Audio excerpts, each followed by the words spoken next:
Hello everyone, good morning. सबैजनालाई स्वागत छ। आज दिदीले पूजापाठ गरेर मलाई यसो टिका लगाएर आशीर्वाद दिँदै हुनुहुन्छ।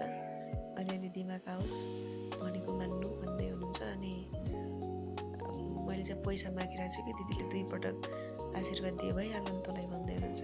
चाहिँ मर्निङमा पानी 1 बोतल पिउँछु, त्यसपछि डेमा चाहिँ म खासै पानी पिउँदिनँ। साँझसम्म नै 1 बोतलले नै पुग्छ के। त्यसपछिको रुटिन चाहिँ मेरो पढ्ने हुन्थ्यो, तर आज चाहिँ म बाहिर जाने भएर रेडी हुँदैछु। मलाई रेडी हुन 5 मिनट मात्र लाग्छ, किनभने म केही पनि त्यो मेकअपहरू गर्दिनँ। यो त जस्ट स्किन केयर मात्रै हो, थोरै अब सन प्रोटेक्सनको लागि मैले त्यति गरेको। मलाई लिपस्टिक पनि लगाउन आउँदैन कि मेरो दिदीले नै सबै गरिदिने। अनि मेकअपतिर चाहिँ एकदम धेरै इन्ट्रेस्ट चाहिँ छ, तर त्यो सिकेकै छैन कि मैले अब आफ्नो लागि त सेल्फ केयर भन्ने चिज त्यो मैले खासै सिकेको छैन। हामी 2 बहिनी मन्दिर जाँदैछौँ बौद्धमा, अनि म कहिले पनि गएको छैन, त्यही भएर दिदीले मलाई लगेर जाँदै हुनुहुन्छ। अनि दिदीको पनि अलिअलि काम पनि छ। सो आज हाम्रो डे आउट भ्लग हेर्नु होला है त। ले एक्टिङ यस्तो खै यता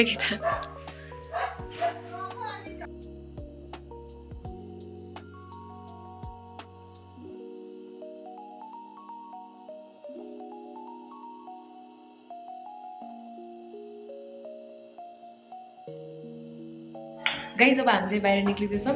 के भन्नुहुन्छ मेरो भ्लगमा? मेरो भ्लग अब उसलाई सब्सक्राइब गरिदिनु, मेरो मुख हेरेर वाइट सब्सक्राइब म चाहिँ घरबाट फुल एनर्जीको साथ निक्लेको थिएँ।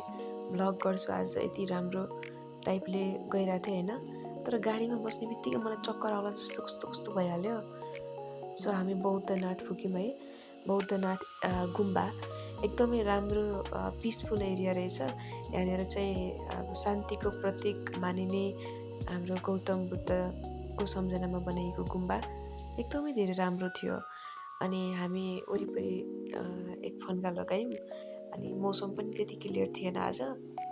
मलाई चाहिँ एकदम रमाइलो फिल भइरहेको थियो कि। अनि एक्कासी पानी पर्यो, अनि भित्र पनि अब खासै मैले हेर्न पनि पाइनँ त्यति।